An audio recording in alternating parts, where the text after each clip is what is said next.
o sonho de voar. Dos antigos gregos a Santos Dumont, inventor do avião. Mitologia ou realidade, prazer ou profissão. O homem sempre buscou realizar o desejo de ganhar o céu. E é no controle de uma máquina como essa que o aviador tem a sensação de que o céu é dele. Seja no transporte de passageiros, num combate aéreo ou mesmo num ultraleve. Piloto é quem tem nas mãos o poder de voar. No Caminhos da reportagem de hoje, você vai conhecer a vida dos pilotos, o treinamento de quem conduz centenas de passageiros, a disciplina e a coragem dos oficiais da Força Aérea Brasileira e as aspirações dos jovens que sonham com uma carreira nas nuvens. As missões de alto risco dos pilotos da polícia, estrangeiros que querem aprender a voar do jeito brasileiro e as mulheres pilotos, que ganham cada vez mais espaço num universo antes exclusivamente masculino.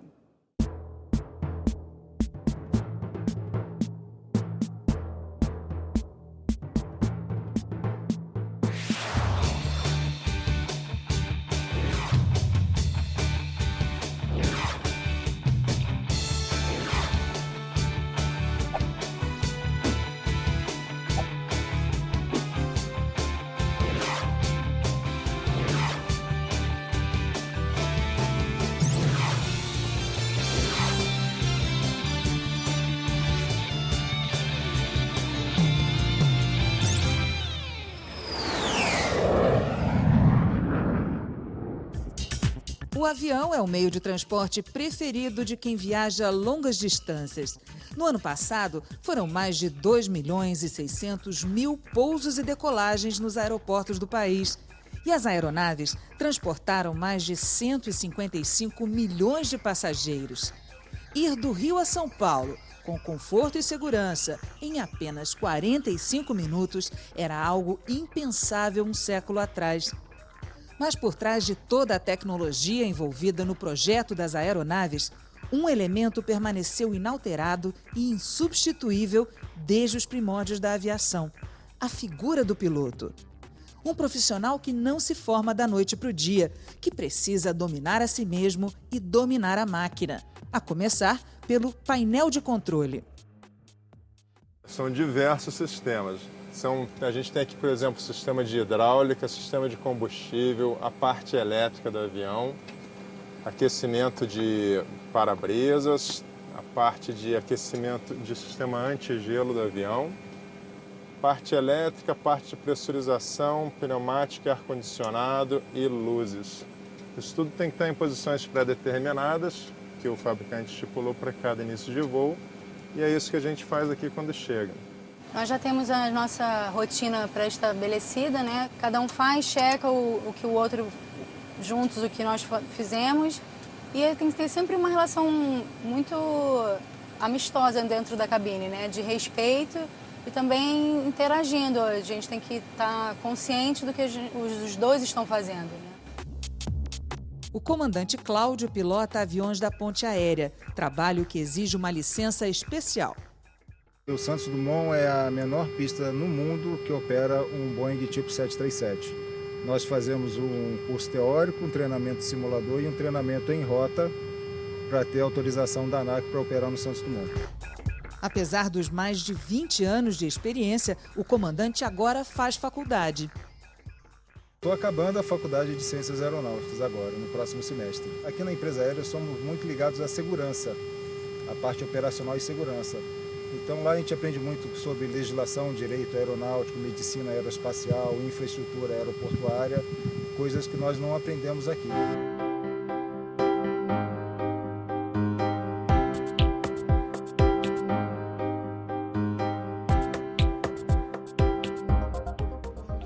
Esse é o curso de Ciências Aeronáuticas da Universidade Estácio de Sá, no Rio. Ao lado dos aspirantes, pilotos veteranos estão em busca de novos conhecimentos. O que a gente vem buscar aqui na faculdade é esse leque de informações que você não consegue só estando dentro de um aeroporto.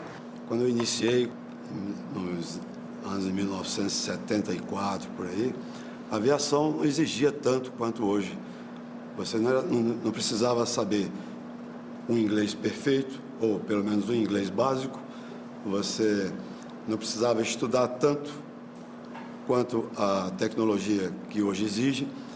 E hoje, ou você faz isso que estamos fazendo, frequentando as faculdades, as universidades, aperfeiçoando inglês, aperfeiçoando seus conhecimentos, ou você está completamente fadado a sair fora da aviação.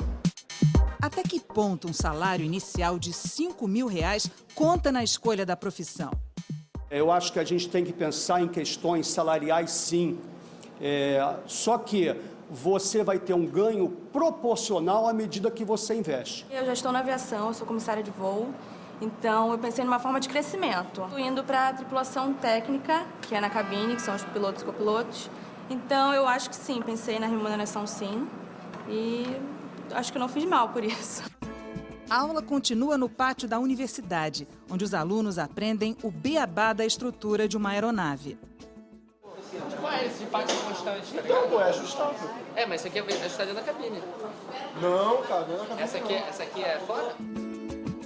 Marcos é o coordenador do curso. Piloto experiente, ele dá o perfil de um profissional com futuro na aviação. Pessoa calma, firme, né? Que goste de detalhes, que goste de precisão e que tenha equilíbrio entre capacidade de discernir nas situações mais difíceis e de resolver e de agir.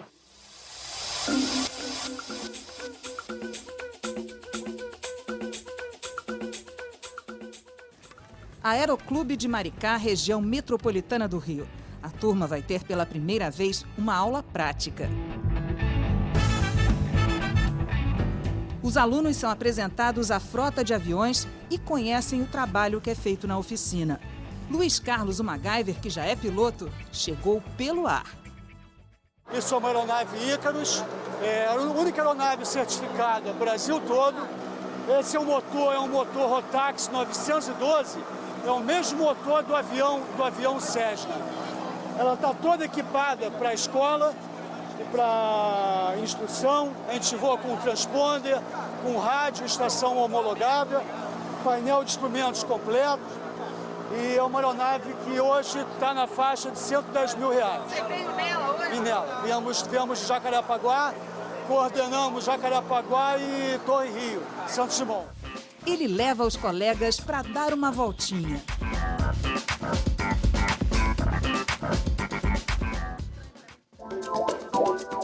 Hoje, um dos alunos vai pilotar acompanhado de um instrutor. Todo mundo na expectativa. Ô, Aline, você já voa? Leva a Aline, bicho. Marquinhos, leva a Aline. Nunca voou. Tá terminando o PP agora. Vai fazer um ponto de voo. Tá? A escolhida é a Aline, que quer ser mecânica. Mas antes de poder consertar aeronaves, ela precisa ter 40 horas de voo. A expectativa é de um pouco de ansiedade, porque eu nunca voei assim com um instrutor. E hoje é a primeira vez que eu venho no aeroclube com um dia legal. Eu só vim aqui num dia chuvoso, que eu não tinha nem condição de fazer isso. A Aline vai pilotar um monomotor Cessna, acompanhada do instrutor Marcos, que foi aluno da mesma universidade. Nesse tipo de avião, a gente dá início aqui, vem aqui, verifica se o bagageiro está fechado, dá uma olhada no estado geral da aeronave, está ok, vem aqui para a cauda, profundor, vê se tem os pinos, são todos frenados, tá ok, faz a verificação. Começa o primeiro voo de Aline. No início, ela só acompanha. Importante sempre você dar partida, clareando a área, entendeu? Para ver se tem alguma pessoa vindo para cá. Ok? Só tem um garoto ali na asa direita. Ok, área livre, pode dar partida. Depois, assume o comando. Olha lá, tá contigo aí.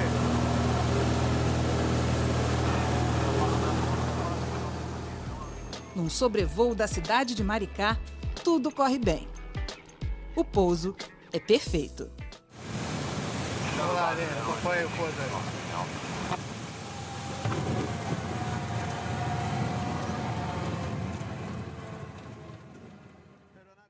aí. A sensação foi melhor do que eu estava esperando antes de entrar no avião, né? O instrutor ele deu início ao cheque para a gente começar a decolagem e a ansiedade ela foi passando conforme o avião foi subindo, por incrível que pareça. Passar pela faculdade é a opção do piloto. A profissão é de nível técnico e exige certificação da ANAC, Agência Nacional de Aviação Civil. A primeira licença é a de piloto privado, aquele que opera o próprio avião. São necessárias 35 horas de voo e o custo total dessa primeira licença não sai por menos de R$60 mil.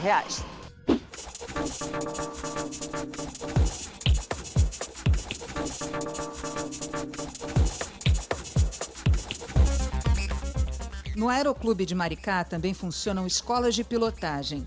É no alojamento de uma delas que há 8 meses mora o angolano Roger. No quarto de 6 metros quadrados, ele montou um kit simulador. É no equipamento que passa a maior parte do tempo. Eu nunca saí daqui. Nada. Eu quando cheguei aqui em março, vim direito para cá, comecei a estudar. O tempo passou, fui estudando, falando com as pessoas, legal, voando, mas nunca tive aquela oportunidade de sair daqui para conhecer um outro lugar. Prova do empenho de Roger no simulador é a carta de voo, caindo aos pedaços. Eu vou fazer um planejamento do voo daqui para cá, que é de Luanda para Cabinda, um voo que vai me levar 80 mais 40, 120 milhas. 120 com mais 50, não, vai ser 203 milhas. Até aqui, nesse local. Quer dizer que eu vou sair daqui para aqui. Em Angola, Roger era oficial de operações no aeroporto de Luanda e teve de economizar um bom tempo para vir estudar pilotagem no Brasil. Porque eu quero ser um profissional. Eu não gosto que as pessoas me digam como é que tem que fazer. Eu gosto que as pessoas me auxiliem. Tu fez isso, mas na próxima faz melhor do que isso. Então, eu me empenho porque a aviação é uma coisa de muito risco. Pequenos erros podem levar à morte de muita gente. E eu não quero ser aquele cara que cometeu um erro desse gênero. Então eu tento puxar o máximo de mim. No curso ele encontrou outro angolano, Ibne, técnico em informática, que contou com a ajuda da família para pagar os estudos. É boa porque eu acho que o tipo de ensino aqui é diferente da outra escola onde eu tive. E é mais intensivo e é muito bom. Eu sempre sonhei ser piloto e vim para aqui para o Brasil porque o Brasil no mundo da aviação tem uma reputação boa, aviônica. Então vim para aqui para o Brasil ia facilitar por causa da língua, o profissionalismo e porque eu também eu quero entrar para a linha aérea, quero voar para grandes companhias e fazer o curso fora da Angola. Quer dizer que o Brasil, que é um país com uma reputação boa, vai ajudar muito no meu currículo, vai dar uma nova visão para mim, tanto profissional como outro mundo de vida.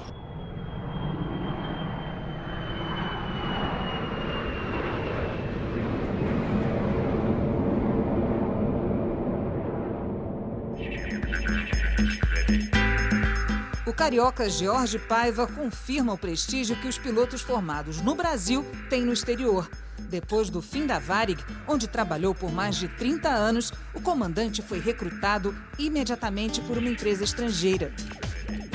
Um colega me convenceu a mandar um currículo para uma firma que eles são, na realidade, eles são headhunter. Eles é da Nova Zelândia. E eu mandei o currículo. E eu estava até em Londres, tinha terminado o simulador, vinha para o Brasil, era dezembro, e ela me chamou, me acordou, porque é o fuso horário, eu preciso de você em Seattle para fazer teste para a Air India. E eu, mas eu preciso, porque quem ia fazer ficou doente, e tem um australiano lá precisando de dupla, vai ser seu parceiro. Aí de Londres me deram a passagem, eu já tive contato com a Air India. Aí eu fiz o simulador, que era um cheque, na realidade, que eles iam fazer em mim. Mesmo depois de 1 ano sem voar, eu passei no cheque, foi tudo bem.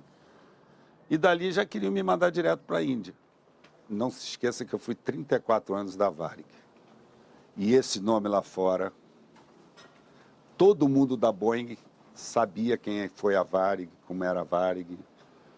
Todos eles, eu já tinha feito 2 cursos na Boeing pela Varig. Eu já tinha conhecimento dentro da Boeing. Meu nome já era conhecido na Boeing. Eu fiz o cheque, saí comandante e ele já saí dando instrução. Eu pergunto como foi o encontro dele com o líder espiritual tibetano Dalai Lama. A Índia é estatal. Então, toda vez que tem uma personalidade, você é chamado e a companhia te informa, olha, vai viajar contigo o ministro tal, Dalai Lama. Ele falou Dalai Lama, eu no início não atinei muito, né? E lá pelas tantas, olha, ele quer vir à cabine. Quase que parou tudo dentro do avião, né? E ele veio. E eu fiquei fascinado, porque é uma pessoa... Ele, de dar a mão para mim, ele acertou uma coisa que estava me preocupando aqui no Brasil, para você ter uma ideia. E ele me deu o recado, a pessoa que você está preocupado vai melhorar. Parte da formação de um piloto é o treinamento em simuladores de voo como esse aqui, que reproduz a cabine de um Boeing 737-300 em detalhes. Cada sessão de instrução leva 4 horas e os alunos são submetidos a todo tipo de situação, das mais comuns até as situações de perigo, exatamente como na vida real.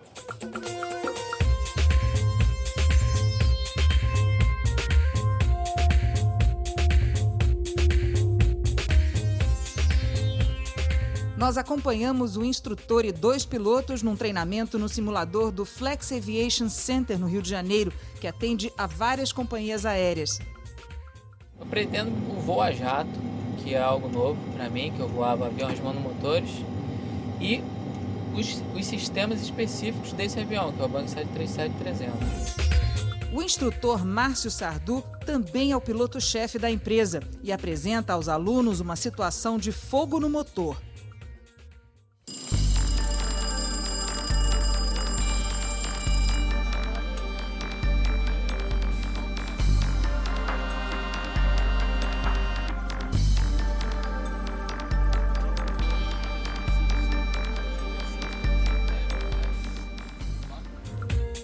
Rodrigo é o comandante e recebe de Marcos as instruções que estão no manual de operações.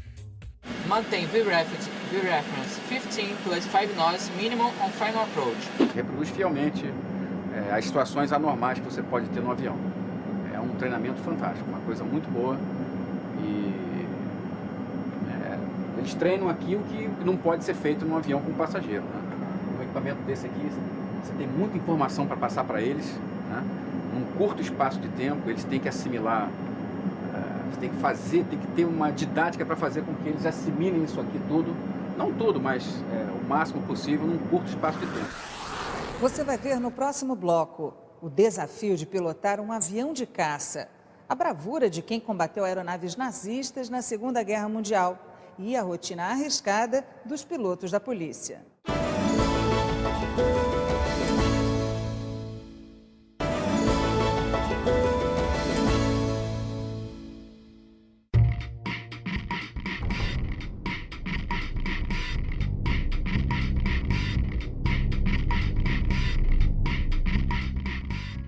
Segunda Guerra Mundial, o maior conflito que o planeta já viu. Não chegou muito perto daqui, mas no fronte também estavam militares da FEB, a Força Expedicionária Brasileira. Entre eles, pilotos da Força Aérea, que combateram ao lado dos grupos de caça americanos. Eu quis ir para a guerra porque eu tinha um verdadeiro, primeiro, horror ao nazismo. A essa doutrina nazista e horror às ditaduras. Então, aquilo era uma maneira de eu combater uma ideia. A segunda foi que, antes do Brasil declarar guerra, foram afundados 19 navios, onde foram afundados, foram mortos 800 e poucos, 840 e poucos civis que foram sepultados no Atlântico. Aos 92 anos, o brigadeiro Rui Moreira Lima é um dos 3 pilotos de caça brasileiros veteranos da Segunda Guerra, ainda vivos. Na adolescência, ele conheceu o então presidente Getúlio Vargas, que visitava o Maranhão, estado em que Moreira Lima nasceu. Foi aí que veio a vontade de se tornar piloto. Nessa viagem dele, ele levou três aviões da Marinha. Eles 3 faziam uma espécie de uma esquadrilha da fumaça. Então, o cartão de visita do Getúlio era a chegada desses aviões. E nessa chegada eu me entusiasmei muito por aquilo. Eu e os colegas todos da época, eu andava lá pelos meus 13, 14 anos.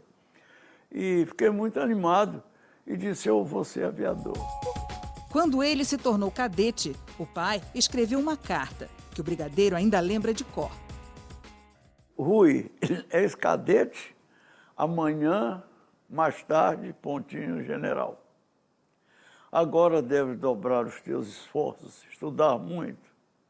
Deves obediência aos teus superiores e lealdade aos teus companheiros. E não te esqueças que a força somente deve ser usada a serviço do direito. O povo desarmado merece o respeito das Forças Armadas.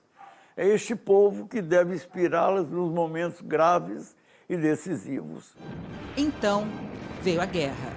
Casei e fui para a guerra. Passei 1 ano e 4 meses fora do Brasil, sendo 9 meses na Itália. Todos foram voluntários. Do taifeiro ao comandante. Todos foram voluntários. Nós éramos 49 pilotos que fizeram missão. Desses 49 pilotos, nós perdemos 9, morreram 9.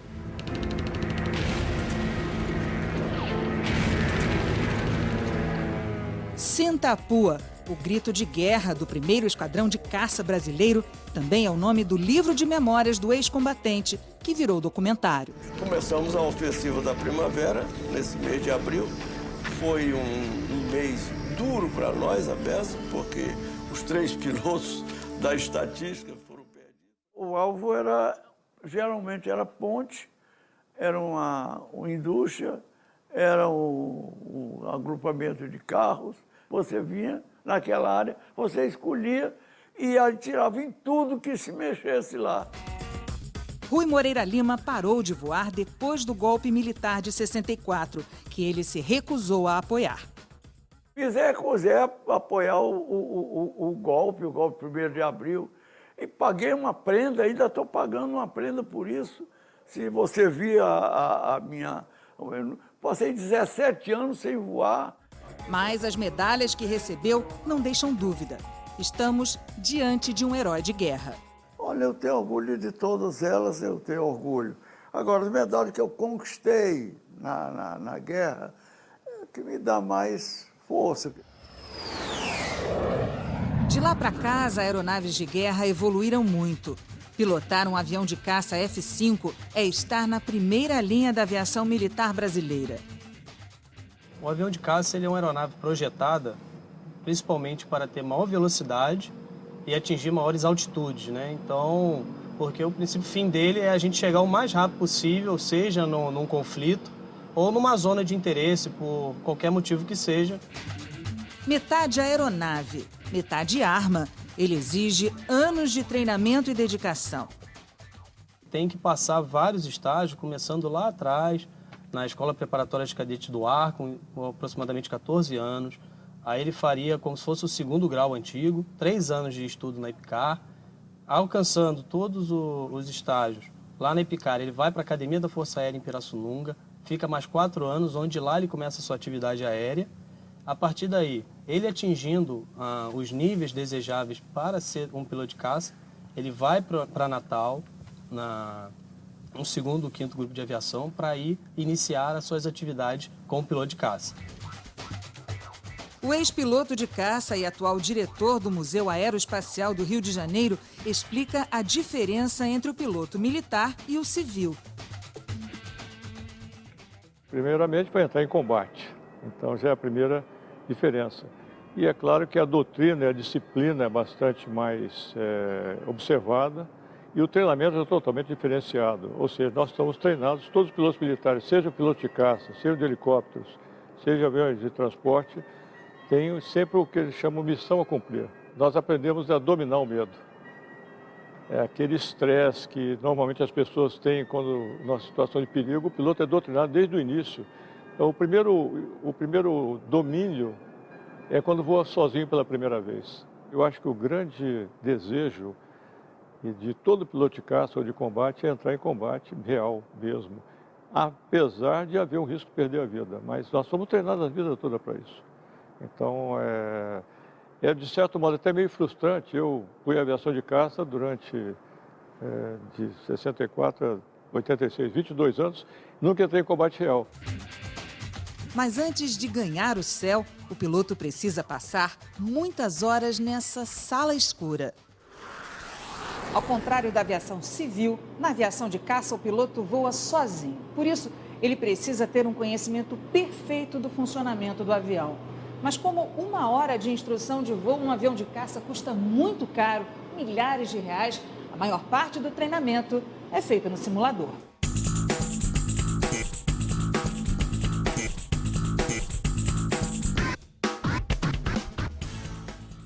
Aqui a gente consegue colocar em prática.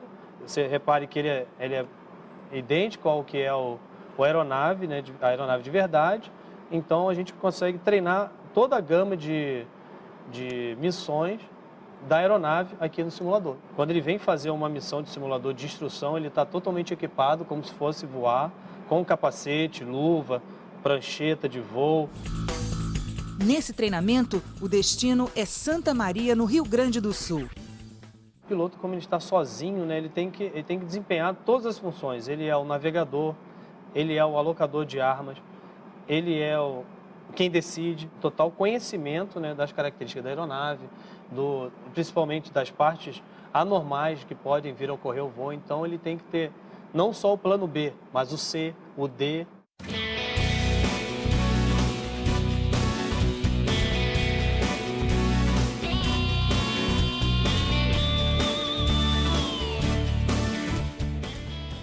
O combate também está no treinamento dos pilotos de helicóptero do Grupamento Aéreo e Marítimo da Polícia Militar do Rio de Janeiro.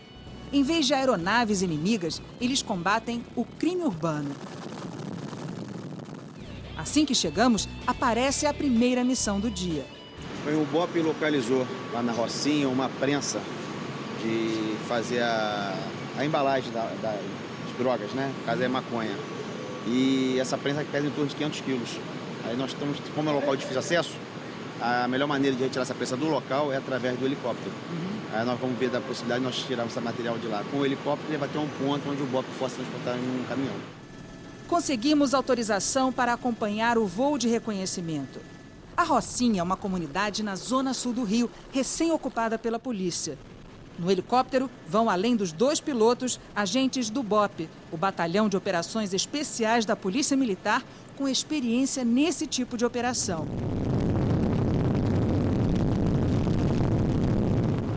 A prensa foi encontrada numa casa no alto do morro, onde não há condições de pouso.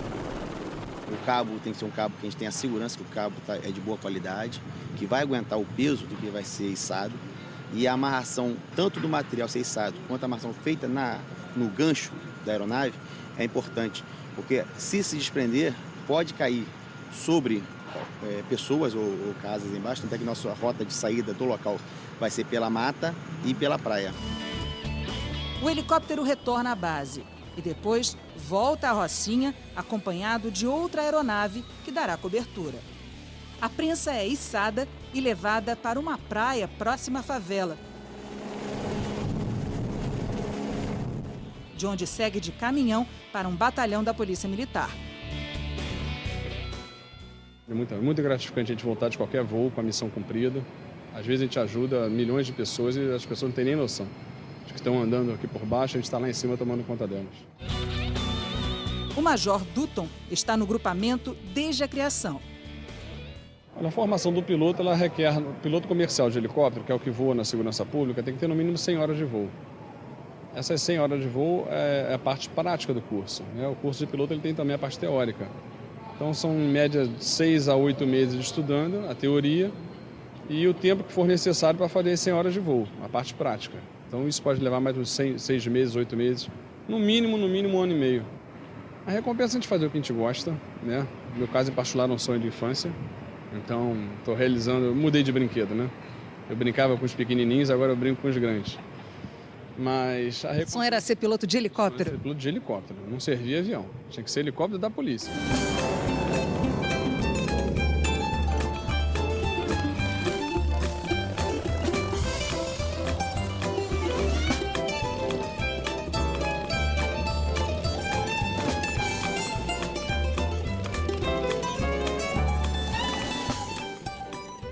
Foram os sonhos também que moveram este outro brasileiro, Alberto Santos Dumont. Uma história que se confunde com os primórdios da aviação. No fim do século XIX, ele desenvolveu pesquisas e estudos que levaram ao surgimento do avião. Com máquinas como o Demoiselle e o 14 bis, Santos Dumont provou definitivamente que o homem podia voar. E quem melhor do que ele mesmo para pilotar as máquinas que projetou? Só bem no final da tarde consegue ultrapassar a marca dos 100 metros em pleno ar. O 14 bis atinge 6 metros de altura e desliza 220 metros. Pela primeira vez, o homem tinha voado sem auxílio externo. Do voo definitivo, praticamente não há registro. Estas são as únicas imagens. O voo é o primeiro homologado pela Federação Internacional de Aeronáutica. Tornou-se o marco fundador da aviação. O espírito criativo de Santos Dumont existe até hoje nos construtores de aeronaves experimentais. Sujeitas a muito pouca regulamentação, elas são o sonho de consumo de quem quer a liberdade de voar a qualquer hora em praticamente qualquer lugar.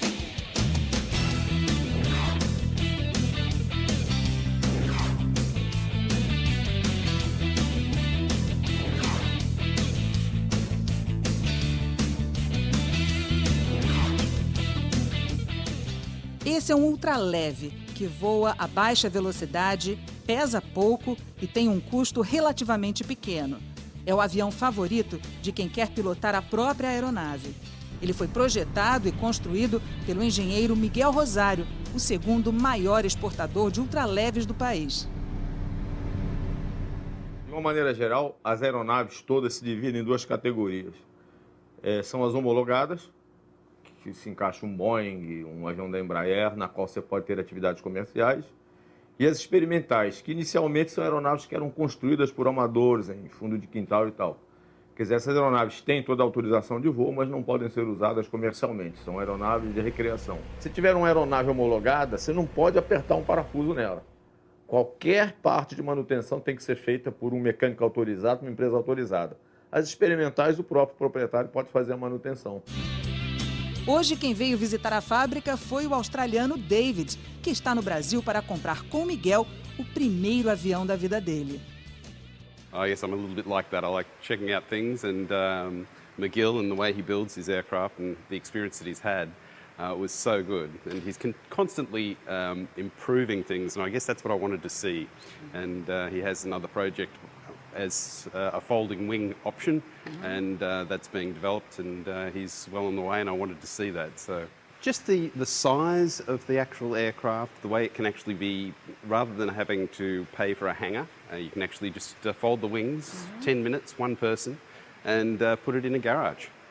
Put it on the back of a trailer, take it down to a boat ramp, and just launch it and fly away. It's too easy. É nesse escritório que Miguel dá asas à imaginação e torna o sonho de voar realidade para clientes do mundo todo. Sempre começo com um croquis na mão, até ter a ideia definida na minha cabeça. Depois uso um software de 3D, onde eu faço o avião inteiro. Na verdade, é uma ferramenta só que simplifica o desenho, você tem acesso em 3D.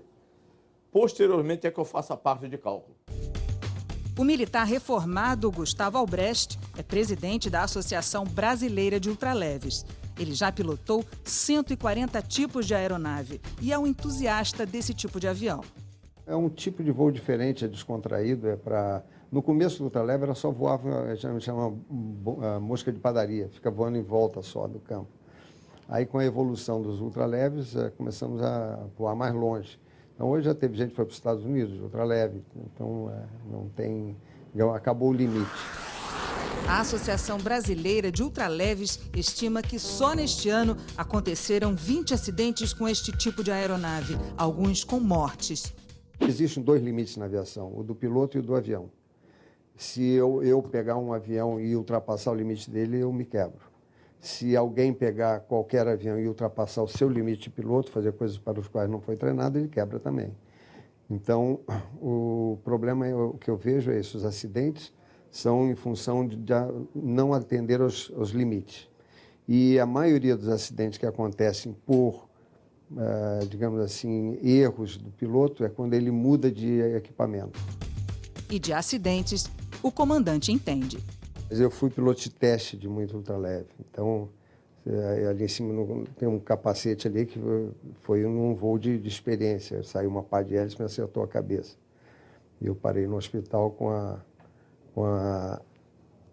uma fratura aqui e esse capacete me salvou a vida. Lá no Rio Grande do Sul eu voava asa delta. E aí resolvi voar uma asa delta motorizada. Aí eu quebrei meu braço. Eu tive acidente, eu caí no mar com um avião parou o motor, trazendo um avião da América para cá, 50 km da costa parou o motor e eu posei dentro d'água. Um coreano resolveu ir pescar, pegou um barco, saiu de uma outra cidade, parou a 50 metros de onde eu estava, sem bote, sem colete, sem nada. E aí eu escutei o barulho, eu abri o olho, vi o cara lá jogando uma linha na água, gritei, ele foi lá e me salvou. Eu caí com jato, eu arranhei a mão só. Então tudo que me aconteceu, a mão de Deus estava junto. Veja no próximo bloco, uma profissão sem limites, a vocação que atravessa gerações e o trabalho das pilotos que garantem que lugar de mulher também é no comando de um avião a jato.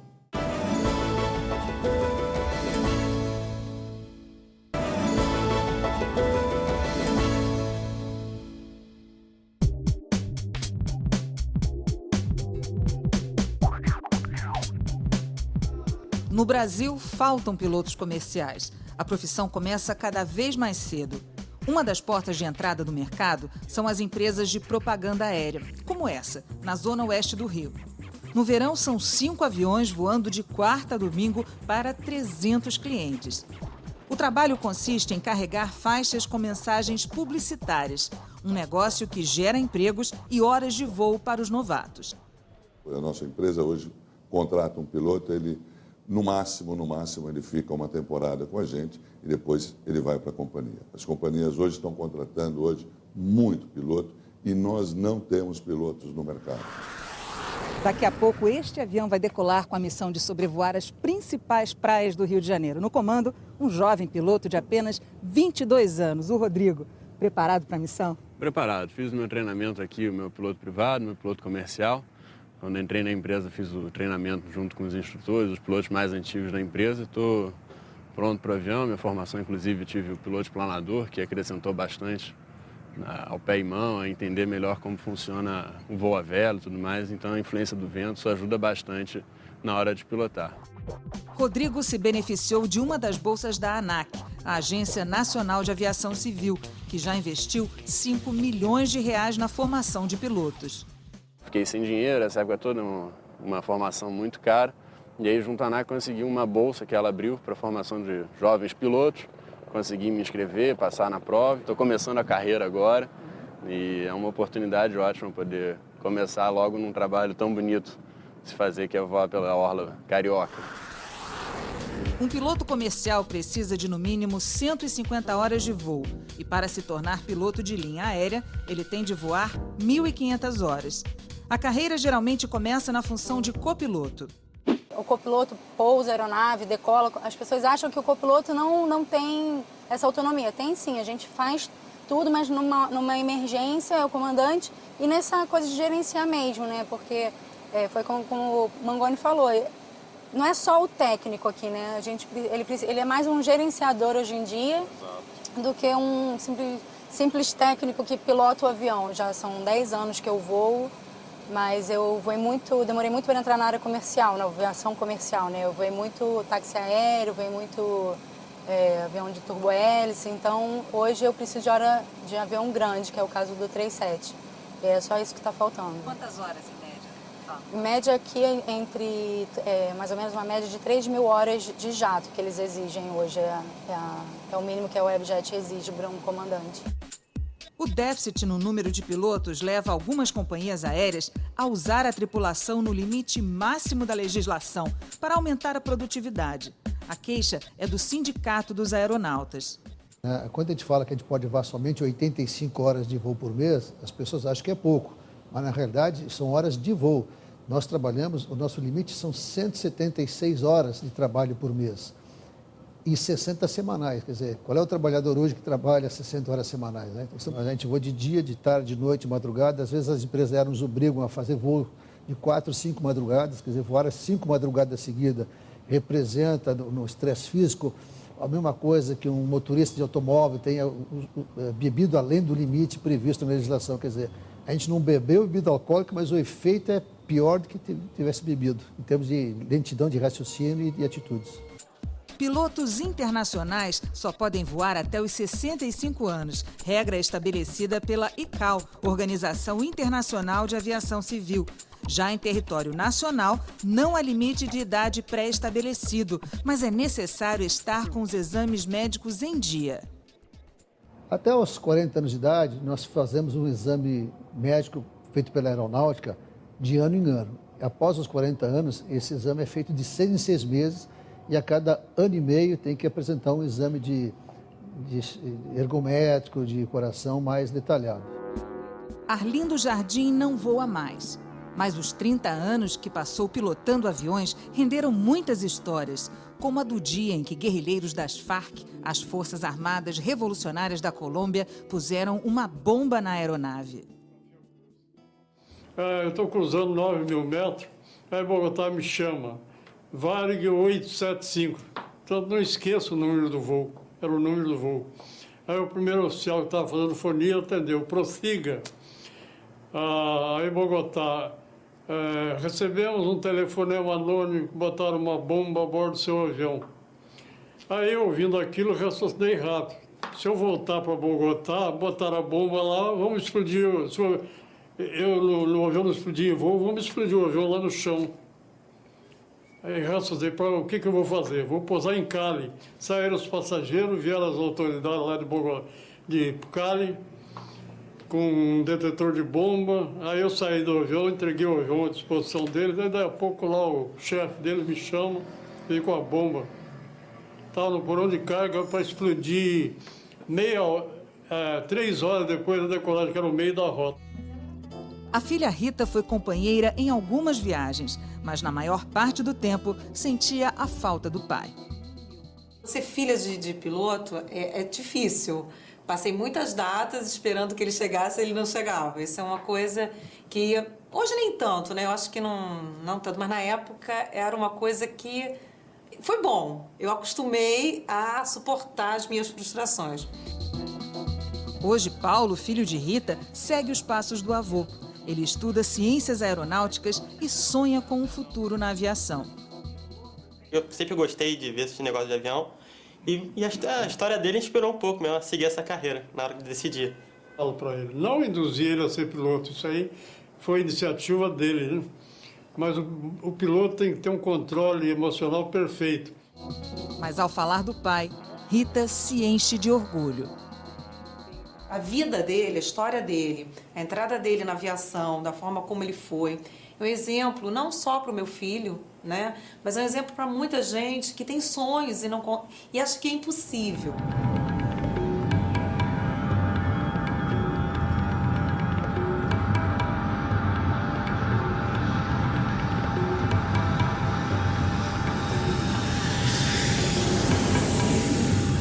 Pilotos na ativa frequentam aeroportos, mas o que acontece depois que eles se aposentam? O Santos Dumont é um aeroporto de voos domésticos, de ponte aérea. Aqui chegam, daqui partem centenas de voos todos os dias. Esse aqui é o saguão da parte antiga do aeroporto. E, como a gente vê, tem muito passageiro, gente indo e vindo. Mas aqui também tem gente que veio para ficar. Como assim? Vamos ver já. Vocês não são passageiros, são? Não. Nós somos frequentadores do aeroporto. Como assim? Aqui nós somos profissionais, trabalhamos aqui, outros já estão aposentados, como no meu caso, né? Então é uma associação dos frequentadores do aeroporto. Associação, é? E há quanto tempo existe essa associação? Isso aí existe desde quando começou a ligação Rio-São Paulo, a ligação aérea, né? Rio-São Paulo.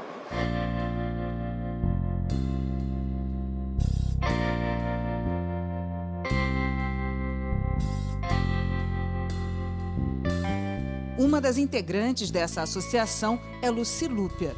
Hoje, com 79 anos, ela foi a primeira mulher piloto de companhia aérea do Brasil. Desbravar um universo exclusivamente masculino não foi fácil. Havia de tudo, muitas piadas. Às vezes eu estava voando, diziam, olha, o feijão está queimando.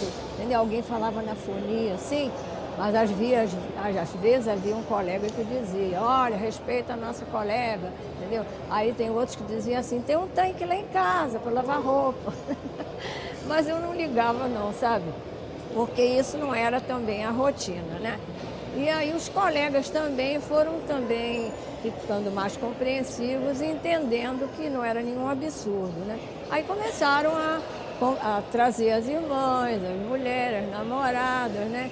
E com isso o mercado foi se abrindo, né? E hoje tem muitas mulheres voando. Na década de 30, outra mulher rompia barreiras e fazia história na aviação. Ada Rogato, primeira piloto brasileira a transpor a Cordilheira dos Andes, primeira pessoa a atingir o Círculo Polar Ártico e primeira paraquedista a saltar de helicóptero. Durante a Segunda Guerra Mundial, Ada realizou voluntariamente 213 voos de patrulhamento aéreo no litoral paulista.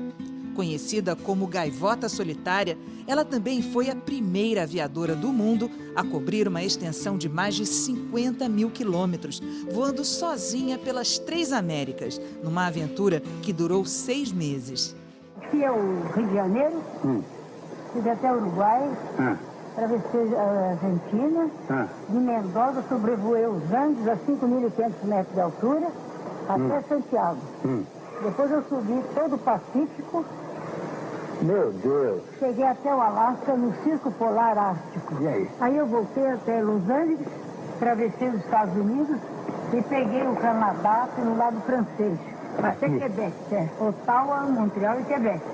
Aí eu voltei, Estados Unidos, New York, Washington, até Miami, aqui as Antilhas, vim aqui nas Guianas e terminei no Brasil, no Rio de Janeiro. Só aí 51 mil quilômetros. No caminho aberto por pioneiras como Lucy e Ada, mulheres como Adília chegam à posição máxima da aviação comercial, a de comandante. Adília, como é que é vida de piloto, hein? É bem corrida, assim, mas é boa. Assim, você não tem uma rotina, né? Aquela coisa de escritório, de você acorda 8 horas, sai às 5 e tal, né? A vida é bem diversificada, assim, né? Então, é bom por isso. Hoje o voo é especial. Como parte de uma campanha de prevenção ao câncer de mama, o avião foi pintado de rosa. A tripulação é toda composta de mulheres, inclusive na cabine. E o que os passageiros acham disso? Fantástica. Sensacional. Por que é fantástico? Porque as mulheres conseguem coisas que nós homens não conseguimos. Como as mulheres dirigem às vezes melhor do que nós homens em termos de segurança e cuidado, tenho certeza que a atenção aqui está redobrada a bordo. O passageiro entra, vê uma mulher, hoje também eu estou com uma copiloto também, né, a Jeane, então o pessoal fica admirado, né? Alguns têm uma boa surpresa, outros ficam assustados, então é uma coisa nova, né? Tem várias amigas pilotos que têm filhos, tem 2, 3 filhos até, e é mais puxado, só que se organizando acho que dá assim. A copiloto Carolina Sanz conta com a ajuda do marido. Nosso filho vai fazer 5 anos em janeiro, e eu com 3 meses, o Gabriel, que é o meu filho, eu tive que voltar a voar, depois com 7 meses tive que ir para São Paulo, e quem segurou a onda, quem trocou a fralda foi meu marido.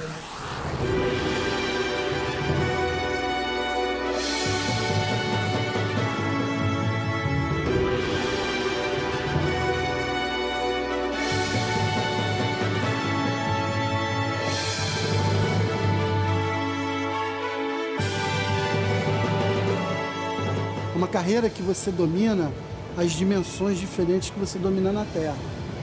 Na Terra você anda nesse eixo. Lá em cima você pode ir para cá, para lá, para baixo. A gente conseguir ver o mundo lá de cima é uma coisa desafiadora.